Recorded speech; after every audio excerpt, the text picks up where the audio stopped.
Hello friends, welcome to இது உங்கள் சமையல். பார்க்கவே அட்டகாசமாக இருக்குது, சாப்பிடவும் டேஸ்ட்டு ரொம்ப நல்லாயிருக்கும். சிக்கன் பிரியாணி ஹோட்டல் ஸ்டைலில் சூப்பராக வீட்டிலையே எப்படி பண்ணலாம் அப்படின்னு சொல்லிட்டு வாங்க பார்க்கலாம். ஹோட்டலில் பார்த்தீங்கன்னா சிக்கன் பீஸ் எல்லாத்துலேயுமே அந்த மசாலா ஏறி ரொம்ப டேஸ்ட்டாக இருக்கும். ஸோ அதே மாதிரி அதே ஸ்டைலில் எப்படி செய்யலான்னு பார்ப்போம் வாங்க.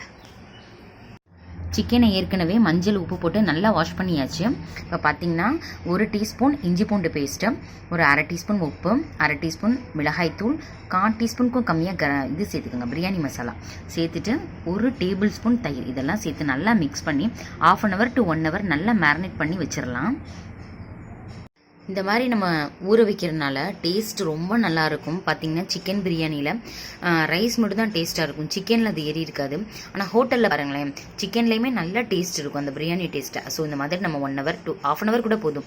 டைம் இருந்துச்சுன்னா 1 hour வச்சுக்கோங்க. இந்த மாதிரி ஊற வச்சிங்கன்னா சிக்கன்லேயும் அதே மாதிரி டேஸ்ட்டு கிடைக்குங்க. சிக்கனை 1/2 hour நல்லா ஊற வச்சாச்சு. ஒரு குக்கர் எடுத்துகிட்டு அதில் எண்ணெய் சேர்த்துக்கலாம். எண்ணெய் இதுக்கு கொஞ்சம் கூடுதலாகவே சேர்க்கணுங்க. இப்போ பார்த்தீங்கன்னா குக்கர் வச்ச உடனே எண்ணெய் ஊற்றுனீங்கன்னா அடிப்பிடிக்கும். குக்கர் கொஞ்சம் காயட்டும், கொஞ்சம் காஞ்சதுக்கப்புறம் ஊற்றுங்க. கொஞ்சம் ஹீட் ஏறினதுக்கப்புறம் எண்ணெய் ஊற்றிட்டு ஒரு பிரியாணி இலையும் ஒரு கல்பாசியும் சேர்த்தாச்சு. இப்போ ஒரு 3 பெரிய வெங்காயத்தை நீள நீளமாக கட் பண்ணி அதையும் சேர்த்துக்கலாம். நல்லா பொறுமையாக வதக்கி விடுங்க, ஏன்னா அந்த கலர் எல்லாமே நல்லா சேஞ்ச் ஆகணும். இப்போ பாருங்கள், லைட்டாக ஒரு மாதிரி லைட்டாக கொஞ்சம் சேஞ்ச் ஆகலாம், அந்த மாதிரி பண்ணிங்கன்னா நல்லா இருக்காது. நல்லா கோல்டன் ப்ரௌன் கலரில் வந்தால் தான் டேஸ்ட்டு ரொம்ப நல்லாயிருக்கும். ஸோ இது பண்ணுறதுக்கு ஒரு 5 minutes ஆகுங்க. இப்போ உப்பு சேர்த்தாச்சு, நல்லா வதங்கட்டும். நல்லா மீடியம் ஃப்ளேமில் வச்சுக்கோங்க, நல்லா குக் பண்ணி விடுங்க.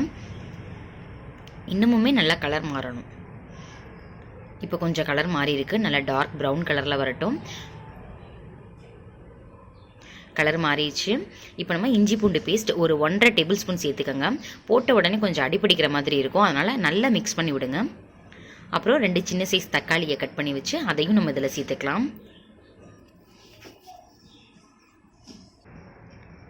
வெங்காயமும் தக்காளியும் நல்லா மேஷ் ஆயிடுச்சு. இந்த ஸ்டேஜில் புதினா தலையும் மல்லித்தலையும் கொஞ்சம் கொஞ்சம் சேர்த்துக்கலாங்க.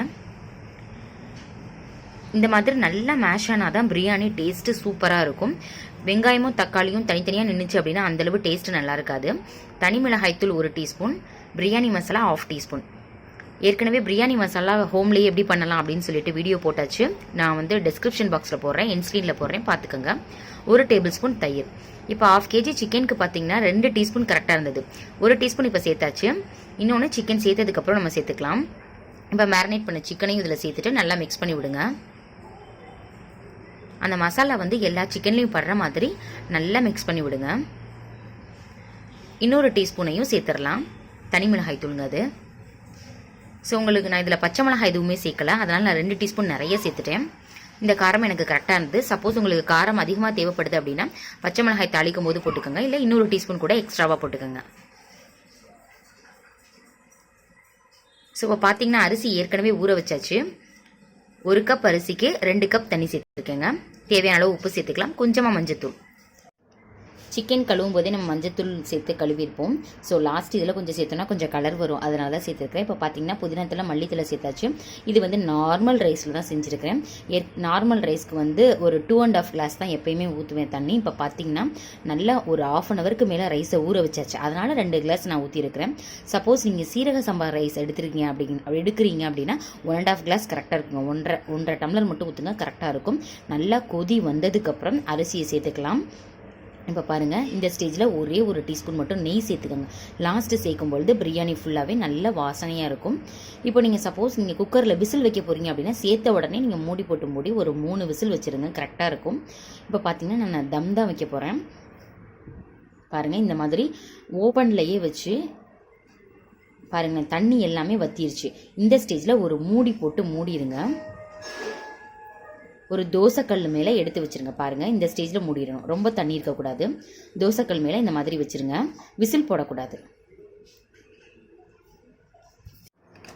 லோ ஃப்ளேமில் விசில் போடாமல் உள்ளே இருக்க அந்த பெல்ட்டெல்லாம் போட்டுக்கோங்க, கேஸ் கட்டுக்குள்ளே அது போட்டுக்கோங்க. ஆனால் விசில் போடக்கூடாது. 20 நிமிஷம் அப்படியே விட்டுருங்க. பாருங்கள், நல்லா வெந்துருச்சு. அடி பிடிக்குதான்னு பாருங்களேன், அடி பிடிச்சிருக்கான்னு பார்ப்போம். காமிக்கிறேன். எவ்வளோ உதிரி உதிரியாக இருக்குது பாருங்கள் ரைஸ். அவ்வளோ ஒன்றோட ஒன்று ஒட்டவே இல்லை, அந்தளவுக்கு நல்ல உதிரி உதிரியாக இருக்குது. அடிப்பிடிக்கவே இல்லை பாருங்கள். ஸோ இந்த மாதிரி நீங்களும் செய்யுங்க. அந்த மாதிரி தோசைக்கல் மேலே வச்சுட்டிங்க அப்படின்னா உங்களுக்கும் அடிப்பிடிக்காது. இந்த சிக்கன் பீசஸ் எல்லாத்தையும் என்ன பண்ணிடணும், ரைஸ்க்குள்ளே அப்படி மூடி வச்சிட்டோன்னா நல்லா வெந்துடும். பூ போடல. இப்போ காமிக்கிறேன் பாருங்கள். நல்லா சூடாக இருக்குது, அதனால் கையில் எடுக்க முடியலை. ஒரு நைஃப் வச்சு கட் பண்ணி காமிக்கிறேன். அவ்வளோ சாஃப்டாக இருக்குங்க. போன் இது. இப்போ கையில் இது பண்ணி காமிக்கிறேன் பாருங்களேன். ப்ரெஸ் பண்ணி காமிக்கிறேன். அவ்வளோ பூவாக வெந்திருக்குங்க. பிளேட்டுக்கு ட்ரான்ஸ்ஃபர் பண்ணியாச்சு. அட்டகாசமான சுவையில் ஹோட்டல் ஸ்டைலில் பிரியாணி ரெடிங்க. நீங்களும் இதே மாதிரி செஞ்சு பாருங்கள். சிக்கன் பீஸ் எல்லாத்துலேயுமே அந்த கிரேவி ஏறி இருக்கும். சிக்கனுமே அவ்வளோ டேஸ்ட்டாக நல்லாயிருக்கும். செஞ்சு பார்த்துட்டு எப்படி இருந்துச்சு அப்படின்னு சொல்லிட்டு கமெண்ட் பண்ணுங்கள். உங்கள் ஃப்ரெண்ட்ஸ் ரிலேட்டிவ்ஸ் கூட ஷேர் பண்ணுங்கள். இந்த வீடியோ உங்களுக்கு பிடிச்சிருந்துச்சுன்னா மறக்காமல் இது உங்கள் சமையலை சப்ஸ்கிரைப் பண்ணுங்கள், லைக் பண்ணுங்கள். Thank you friends.